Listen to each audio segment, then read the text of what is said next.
विद्यार्थी मित्र आणि मैत्रिणींनो, येणारी जी राज्यसेवा पूर्व परीक्षा आहे 2026 ची, त्याच्यासाठी आपल्याकडे साधारणतः आता 74 दिवस शिल्लक आहेत. म्हणजे साधारणतः आपल्याकडे 2.5 महिने आपल्याकडे शिल्लक आहेत असं आपण म्हणू शकतो. मग या 2.5 महिन्यामध्ये किंवा या 2.5 महिन्यांचं नियोजन तुम्हाला कसं करायचंय किंवा या 2.5 महिन्यांमध्ये तुम्हाला नेमके इकॉनॉमिक्सचे कोणते टॉपिक्स कव्हर करायचे ज्याच्यावरती एम-पी-एस-सी दरवर्षी क्वेश्चन्स विचारते.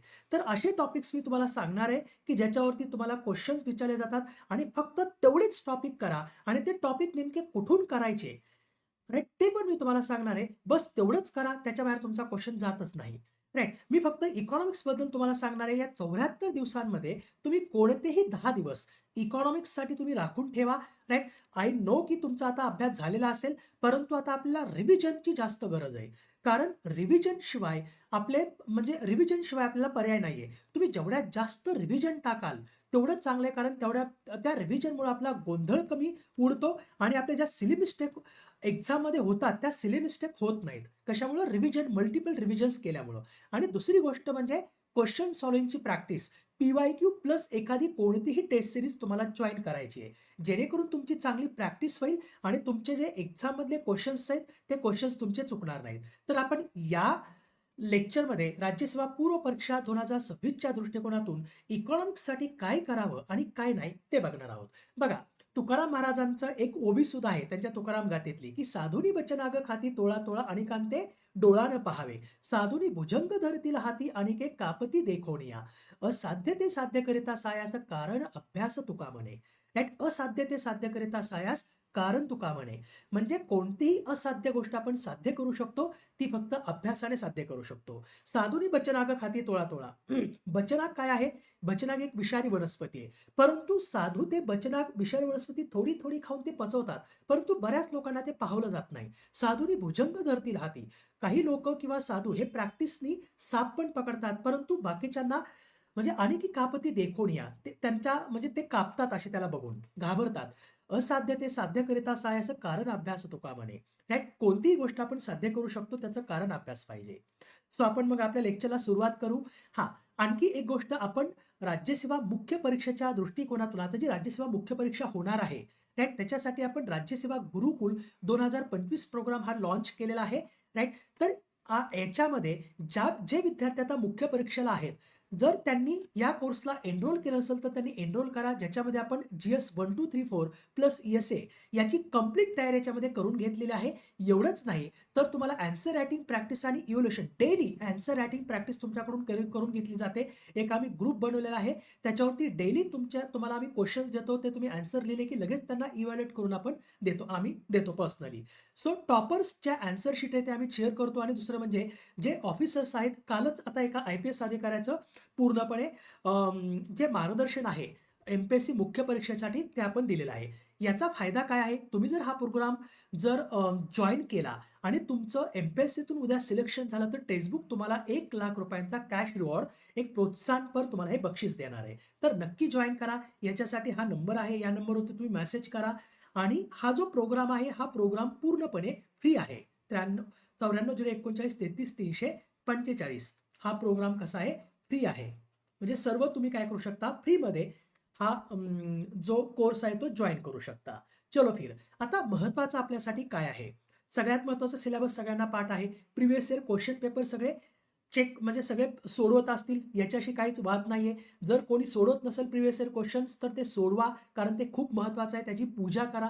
कारण ते आपल्यासाठी बेसिक मटेरियल आहे. लिमिटेड बुक्स आणि मल्टिपल रिव्हिजन्स. राइट? तुम्ही जे सध्या वाचत आहात, समजा तुम्ही देसले सरांची 2 पुस्तकं वाचताय, तर तेच पुस्तकं तुम्ही परत वाचा. आणि 2013 पासून 2025 पर्यंतचे आलेले सगळे क्वेश्चन्स मग ते राज्यसेवेचे असतील किंवा कंबाईनचे असतील, सगळे क्वेश्चन सोडवा. प्लस एक टेस्ट सीरीज कोणतीही जॉइन करा, जेणेकरून तुमची त्या एक्झामसाठी मेंटॅलिटी तयार होते. राइट? ते 2 तासात बसून म्हणजे तुम्ही तो क्वेश्चन प्रॉपरली सॉल्व्ह कराल. कारण आजकाल जे टेस्ट सीरीजचे पेपर्स आहेत, ते आजकाल कॉलेजमध्ये, स्कूल्समध्ये घेतले जातात. सो त्याच्यामुळे तुम्हाला ती स्वतःची मेंटॅलिटी तयार करावी लागणार आहे. कारण ह्या पण गोष्टी खूप मॅटर करतात. फक्त अभ्यासच मॅटर करत नाही. अभ्यासाबरोबर ह्या बाकीच्या गोष्टी पण खूप मॅटर करतात. राइट? सो त्याच्यामुळे आपल्याला ती सवय लावायची प्रॅक्टिसची. सो त्याच्यामुळे टेस्ट सीरीज पण जॉइन करा. आणि हा तर तुम्हाला जो सिलेबस आहे इकॉनॉमिक्सचा काय आहे तो माहितीच आहे. तर आता आपल्याला महत्त्वाचं काय बघायचं आहे, की येणाऱ्या 74 दिवसांमध्ये त्यातले जे काही दिवस तुम्ही इंडियन इकॉनॉमीसाठी द्याल, त्याच्यामध्ये तुम्हाला नेमके कोणते टॉपिक्स तुम्हाला कव्हर करायचे आहेत. तर सगळ्यात महत्त्वाचा टॉपिक कव्हर करायचा आहे तो म्हणजे दारिद्र्य आणि त्याचे निर्देशांक आणि त्याच्या समित्या. या टॉपिकवरती तुम्हाला दरवर्षी एखादा तरी क्वेश्चन्स तुम्हाला दिसतो. दारिद्र्य, बेरोजगारी, राइट? बेरोजगारीवरती तेवढा क्वेश्चन येत नाही, परंतु दारिद्र्य हा जो टॉपिक आहे याच्यावरती तुम्हाला एखादा क्वेश्चन दिसतो. सो मग दारिद्र्यामध्ये सापेक्ष दारिद्र्य, निरपेक्ष दारिद्र्य, राइट? आता नवीन जी वर्ल्ड बँक आहे त्या वर्ल्ड बँकेनं दारिद्र्य नवीन निश्चित केलेले आहे $3 प्रतिदिन प्रति व्यक्ती, राइट? नंतर निरपेक्ष आणि सापेक्ष दारिद्र्य, नंतर सगळ्यात महत्त्वाचं दारिद्र्याचे निर्देशांक, त्याच्यामध्ये मल्टी डायमेन्शनल पॉवर्टी इंडेक्स असेल, याच्यावरती सतत क्वेश्चन विचारला जातो त्याच्यातल्या कॅटेगरीवरती. नंतर ग्लोबल हंगर इंडेक्स असेल, नंतर नीती आयोगाचा राष्ट्रीय बहुआयामी निर्धनता निर्देशांक हा चांगला करा. आणि समित्या समित्या कुठून कुठपर्यंत 1960 पासूनच्या, म्हणजे दांडेकर आणि रथ पासून अलग समितीपर्यंत आणि अलग समितीपासून लकडावाला, तेंडुलकर आणि रंगराजन समितीपर्यंत सगळं तुम्हाला चांगलं करायचंय आणि त्याच्यावर आलेले क्वेश्चन सोडवायचे. नंतर मानव विकास हा टॉपिक, याच्यावरती तर दरवर्षी क्वेश्चन असतो. यावर्षी GDI वरती क्वेश्चन आला होता, राईट? 2025ला. त्याच्या अगोदर पण GII वरती आतापर्यंत 3 ते 4 वेळा क्वेश्चन त्यांनी विचारलेले आहेत. तर त्याच्यामध्ये human development index, inequality adjust human development index असेल, जेंडर डेव्हलपमेंट इंडेक्स असेल, जेंडर इनइक्वालिटी इंडेक्स असेल, ह्युमन कॅपिटल इंडेक्स असेल, PQLI physical quality of life index असेल, जीवनाचा भौतिक गुणांक निर्देशांक असेल, तर हे जे सगळे निर्देशांक आहेत ते तुम्हाला चांगले करायचे आहेत, राईट? तर सगळे मग आता ते देसले सरांच्या पुस्तकामध्ये दिलेले आहेत ते तिथून करा, किंवा आपण निर्देशांकावरती मी शॉर्ट्स पण तयार केले आहेत, तर त्या पण बघा या चॅनलमध्ये शॉर्ट सेक्शनमध्ये जाऊन. किंवा आपण काय करत असतो, नंतर जशी एक्झाम जवळ येईल तसं मी रॅपिड रिव्हिजन आपण सेशन घेत असतो, ते पण जॉईन करा, राईट? किंवा आपला जो ग्रुप आहे त्या ग्रुपमध्ये तुम्हाला मी ॲड करतो. या नंबरवरती तुम्ही फक्त मला एक मेसेज करा, मी तुम्हाला त्या ग्रुपमध्ये ॲड करतो, जेणेकरून तुम्हाला सगळे अपडेट मी तिथं देत राहील. नंतर लोकसंख्येवरती दरवर्षी 2 ते 3 क्वेश्चन असतात. म्हणजे जिओग्राफीमध्ये पण 1-2 क्वेश्चन विचारले जातात आणि इकॉनॉमिक्समध्ये पण एखादा क्वेश्चन. म्हणजे लोकसंख्येमध्ये गेल्या वर्षी जर बघितले किंवा त्याच्या 1-2 वर्षात पाठीमागे बघितलं, तर दरवर्षी त्यांनी 2-3 क्वेश्चन विचारलेले आहेत. सो त्याच्यामुळे लोकसंख्या हा जो टॉपिक आहे, भारत आणि महाराष्ट्र दोघांची लोकसंख्या कंपॅरेटिव्हली करायची आणि याच्यावरती डेटा जो आहे, डेटा अॅनलाईज करण्यावरती भर द्यायचा आहे. आलं का लक्षात? जस्ट अ मिनिट हे मी टिकर काढून टाकतो म्हणजे तुम्हाला व्यवस्थित लक्षात येईल. जो डेटा अॅनालाइज, आता डेटा अॅनालाइज कसा करायचा, त्याच्यामध्ये स्टेटमेंट बनवायचे. भारत आणि महाराष्ट्र समजा ग्रोथ रेट आहे, लोकसंख्या वाढ आहे 2001 ते 2011 दरम्यान. भारताची लोकसंख्या वाढ किती झाली, 17.64% महाराष्ट्राची 15.99%. मग तुम्हाला स्टेटमेंट बनवता आलं पाहिजे, की 2001 ते 2011 दरम्यान महाराष्ट्राचा लोकसंख्या वृद्धी दर हा भारताच्या लोकसंख्या वृद्धी दरापेक्षा कमी आहे. तर असे स्टेटमेंट तुम्हाला सगळ्यामध्ये, घनता असेल, राईट, सेक्स रेशो असेल, राईट, सगळ्या याच्यामध्ये तुम्हाला लिटरसी असेल, साक्षरता असेल, सगळ्यांमध्ये तुम्हाला असे स्टेटमेंट करा म्हणजे बनवायचे, त्याचा डेटा अॅनलाइज करायचा आहे. सो तुम्हाला हा कंपॅरेटिव्हली लोकसंख्येचा अभ्यास करायचा आहे, प्लस लोकसंख्येचे सिद्धांत पण चांगले करायचे आहेत. नंतर वित्तीय समावेशन, याच्यावरती दरवर्षी प्रश्न असतो. एक प्रधानमंत्री जनधन योजना, दुसऱ्या म्हणजे पेन्शन स्कीम 1995ची, जी नॅशनल जी NPS स्कीम आहे, ती NPS आणि त्याच्या अंतर्गत असणाऱ्या 5 स्कीम, त्याच्यावरती गेल्या वर्षी बघा, आज 2 वर्षी एक क्वेश्चन विचारला होता अन्नपूर्णा योजनेवरती, त्याच्या अगोदर एकदा क्वेश्चन विचारला होता. प्रधानमंत्री जनधन योजनेवरती आतापर्यंत 4-5 वेळा क्वेश्चन विचारला. नंतर आता वित्तीय समावेशनासाठी रिझर्व्ह बँक ऑफ इंडियाने काय काय सुरू केलेले त्याच्यावरती क्वेश्चन विचारतात. तर हा वित्तीय समावेशन टॉपिक चांगला करा. याच्यावरती एक क्वेश्चन तुम्हाला फिक्स असतो. शाश्वत विकास, दरवर्षी एक क्वेश्चन फिक्स असतो. याच्यामध्ये sustainable development goals, millennium development goals आणि ज्या वेगवेगळ्या शाश्वत विकासाच्या परिषदा झाल्या 1972 पासून 1992 नंतर 2002, नंतर 2012, 2015ची शाश्वत विकास परिषद असेल, ते कुठं झाली, कशी झाली, त्याच्यामध्ये काय काय करण्यात आलं, सस्टेनेबल डेव्हलपमेंट गोल्स काय आहेत, मिलेनियम डेव्हलपमेंट गोल्स काय आहेत, नंतर जागतिक पर्यावरण बदल ज्या परिषदा आहेत त्या परिषदा, त्याच्यामध्ये काय काय निर्णय घेण्यात आले. तर हे तुम्हाला एकदम चांगला टॉपिक करायचा आहे. दरवर्षी 1 ते 2 क्वेश्चन याच्यावरती असतात. नंतर पंचवार्षिक योजना. पंचवार्षिक योजनेमध्ये तुम्हाला planning commission, national development council, NITI Aayog आणि 1 ते 12 पंचवार्षिक योजना खूप चांगल्या पद्धतीने करून जायचे. आणि ह्या पंचवार्षिक योजनांदरम्यान ज्या शासकीय योजना तयार करणं, म्हणजे शासकीय योजना सुरू करण्यात आल्या, जसं की राष्ट्रीय अन्न सुरक्षा कायदा असेल, राईट. नंतर समजा हेल्थ मिशन असेल किंवा राष्ट्रीय कृषी विकास योजना असेल, ह्या वेगवेगळ्या किंवा रोजगाराच्या वेगवेगळ्या योजना असतील, स्वर्ण जयंती ग्राम समृद्धी योजना असेल, स्वर्ण जयंती शहरी रोजगार योजना असेल, नेहरू रोजगार योजना असेल किंवा जवाहर रोजगार योजना असेल किंवा विकसित भारत जी रामजी, याच्यावरती आज यावर्षी क्वेश्चन येईल. विकसित भारत जी रामजी याच्यावरती क्वेश्चन येऊ शकतो. मग विकसित भारत जी रामजी आणि एम जी नरेगा याच्यामध्ये काय डिफरन्स होता ते व्यवस्थित बघा. 10वी 11वी 12वी पंचवार्षिक योजना खूप चांगल्या पद्धतीने करून जा. त्याच्यामध्ये जे मॉनिटरेबल टार्गेट्स ठरवण्यात आले ते चांगले करा, राईट. याच्यावरतीच क्वेश्चन तिथंच फिरतो, राईट. याच्यावरती एक क्वेश्चन तुमचा फिक्स आहे आणि योजनांवरती एखादा क्वेश्चन फिक्स आहे. म्हणजे असे 2 क्वेश्चन तुम्हाला या प्लॅनिंगवरती विचारले जातात. नंतर आता आणखी काय करायचं, राष्ट्रीय उत्पन्नाचा टॉपिक एक चांगला करायचा आहे. त्याच्यामध्ये जीडीपी, जीएनपी, एनएनपी आणि एनडीपी याची कॉन्सेप्च्युअल क्लॅरिटी चांगली ठेवायची आहे, राईट. नंतर वृद्धी आणि विकास.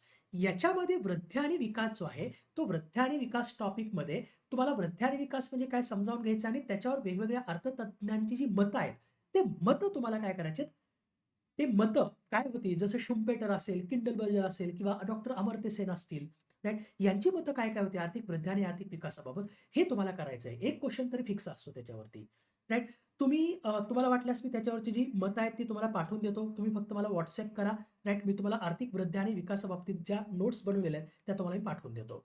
नंतर आता बाकीचं काय करायचंय, बाकीचं याच्यामध्ये तुम्हाला जे इन्फ्लेशन आहे, इन्फ्लेशन इन्फ्लेशन इन्फ्लेशन जो टॉपिक आहे, चलनवाढ, हा चलनवाढीचा टॉपिक थोडक्यात करायचा आहे. त्याच्यामध्ये काय करा तेवढं सांगतो मी तुम्हाला. सीपीआय चांगला करा, कारण यावर्षी कंझ्युमर प्राइस इंडेक्समध्ये सुधारणा केलेल्या आहेत. त्याचं आधारभूत वर्ष पण चेंज केलेलं आहे आणि त्याची जी बास्केट आहे ती बास्केट पण चेंज केलेली आहे. सो सीपीआय वरती क्वेश्चन येण्याचे चान्सेस जास्त आहेत. मग इन्फ्लेशनमध्ये फक्त सीपीआय करा, दॅट म्हणजे करंट ओरिएंटेड. नंतर रिझर्व्ह बँक ऑफ इंडियाचं चलनविषयक धोरण. नंतर पब्लिक प्रायोरिटी सेक्टर लेंडिंग, अग्रक्रम क्षेत्र आणि अग्रणी बँक योजना चांगली करा, राईट. नंतर आता हे बाकीचं जे आहे हे थोडं करंट बेस करायचं. कर रचना असेल मग त्याच्यामध्ये जीएसटी 2.0, जीएसटी 2.0 नवीन कर सुधारणा काय करण्यात आलेले आहेत. वित्त आयोग 15वा व 16वा वित्त आयोग हे करंट अफेअर्सच्या रिलेटेड करायचं. परकीय व्यापार करंट रिलेटेड करायचं. राजकोषीय धोरण करंट रिलेटेड करायचं. काय नवीन चेंजेस केलेत बस तेवढंच करा.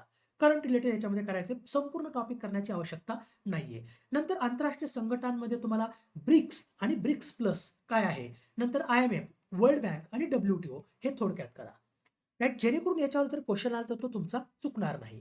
तर एवढं करा तुम्ही. प्लस तुम्हाला जे PYQ आहेत ते PYQ तुम्हाला विथ एक्सप्लेनेशन चांगले सोडवायचे आहेत आणि सगळ्यात महत्त्वाचं त्याची रिव्हिजन सुद्धा करायची आहे. मल्टिपल रिव्हिजन्स याच्यावरती द्यायचे आहेत तुम्हाला. मी जे काय तुम्हाला टॉपिक्स सांगितले हे टॉपिक्सवरती मल्टिपल रिव्हिजन्स आणि इकॉनॉमिकच्या चालू घडामोडी. आता हे कुठून करायचं, हे कुठून करायचं, तर हे तुम्हाला करायचे देसले सरांच्या पुस्तकातून. कुठून, देसले सर, राईट. आता तुम्ही जर आपल्या क्लासेसचे विद्यार्थी असाल, राईट, म्हणजे आपल्या जी राज्यसेवेची बॅच आहे त्याचे जर विद्यार्थी असताल तर तुम्हाला देसले सरांचं पुस्तकही वाचायची गरज नाही पडणार. म्हणजे मी तुम्हाला जे काही लेक्चरमध्ये शिकवलेले त्या लेक्चरमध्ये शिकवल्या त्या गोष्टी आणि त्याच्या नोट्स एवढंच इनफ आहे या पूर्व परीक्षेसाठी. बाकी काहीच करू नका. बाकी फक्त करंट अफेअर्सचं थोडं करा आणि ते पण मी युट्यूबवरती सगळं कव्हर करतोय आणि ते तुम्हाला तिथं पाठवतोय देखील. सो त्याच्यामुळे पण जे विद्यार्थ्यांनी क्लास लावलेले आहेत त्यांच्यासाठी हे सगळं कुठून करायचे, देसले सरांची जे दोन्ही पुस्तकं आहेत पार्ट 1 आणि पार्ट 2 ह्या दोन्ही पुस्तकामधून हे टॉपिक्स काय करायचे तुम्हाला कव्हर करायचे. जे सांगितले तुम्हाला टॉपिक्स तेवढेच कव्हर करायचे. तर आणि जे टॉपिक्स मी करंट रिलेटेड करा म्हटलेलं आहे त्यातलं फक्त करंट रिलेटेडच करा. बाकी काय जास्त करू नका. आलं लक्षात. तर आय होप यू की तुम्हाला या सगळ्या गोष्टी समजलेल्या असतील, राईट. तर माझा हा आणि हे लेक्चर जे आहे ते लेक्चर तुमच्या मित्र आणि मैत्रिणींपर्यंत सगळ्यांपर्यंत पोहोचवा, जेणेकरून त्यांना पण समजेल की इकॉनॉमिक्ससाठी नेमकं आपल्याला काय करायचंय आणि काय करायचं नाहीये, राईट. आणि कोणताही तुम्हाला क्वेश्चन सॉल्व्हिंगची प्रॅक्टिस करायची असेल तर तुम्ही टेक्स्टबुकचा सुपर पास पण घेऊ शकता, ज्याच्यासाठी हा कोड वापरा, जेणेकरून तुम्हाला एक्स्ट्रा डिस्काउंट मिळेल. आणि आपण राज्यसेवा 2027 म्हणजे ज्यांचं टार्गेट 2027चं आहे राज्यसेवा क्रॅक करायचं, त्यांच्यासाठी आपण स्वराज्य नावाची इंटिग्रेटेड बॅच पण लॉन्च केलेली आहे. तर याच्यामध्ये पूर्व, मुख्य आणि इंटरव्ह्यू पर्यंतची कंप्लीट तयारी करून आपण याच्यामध्ये घेणार आहोत, राईट. तुमच्या मानगुटीवर बसूनच आम्ही तुमची तयारी करून घेणार आहोत. याच्यामध्ये syllabus understanding, conceptual clarity, right. नंतर सगळ्यात महत्त्वाचं सगळा तुमचा सिलेबस जो आहे तो एकदम चांगल्या पद्धतीने कव्हर करून दिला जाणार आहे. सगळ्यात महत्त्वाचं डेली रायटिंग प्रॅक्टिस आम्ही तुमच्याकडून करून घेणार आहोत, राईट. एवढंच नाही तर तुम्हाला मॉक टेस्ट सुद्धा तुमच्याकडून आम्ही दर आठवड्याला सॉल्व्ह करून घेणार आहोत. नंतर हा जर कोर्स जॉइन करायचा असेल, तर तुम्हाला ई-एम-आयद्वारे सुद्धा तुम्ही तुमची फीस हप्त्यामध्ये भरू शकता, ज्याच्यावरती कुठल्याही प्रकारची कॉस्ट नाहीये आणि एकदम कमी फीस आहे. तर याची डिटेल माहितीसाठी किंवा इन्क्वायरीसाठी हा नंबर देतो. या नंबरवरती तुम्ही काय करा, मेसेज करा. तुम्हाला या कोर्सची डिटेल माहिती मिळून जाईल. सो आय होप की तुम्हाला समजलं असेल, की आता पुढच्या 74 दिवसांमध्ये राइट, जे काही दिवस तुम्ही इकॉनॉमिक्सला द्याल, त्याच्यामध्ये तुम्हाला नेमकं काय करायचंय आणि आपला टेलिग्राम चॅनल सुद्धा जॉइन करा. त्याच्यामध्ये नेमकं काय करायचंय तुम्हाला हे समजलं असेल. तर आता हे लेक्चरला ज्यांनी सबस्क्राईब केलं नसेल चॅनलला त्यांनी सबस्क्राईब करा. ज्यांनी लाईक केलं असेल त्यांनी लाईक करा आणि तुमच्या मित्र देखील हे लेक्चर शेअर करा. So thank you so much. Have a great day.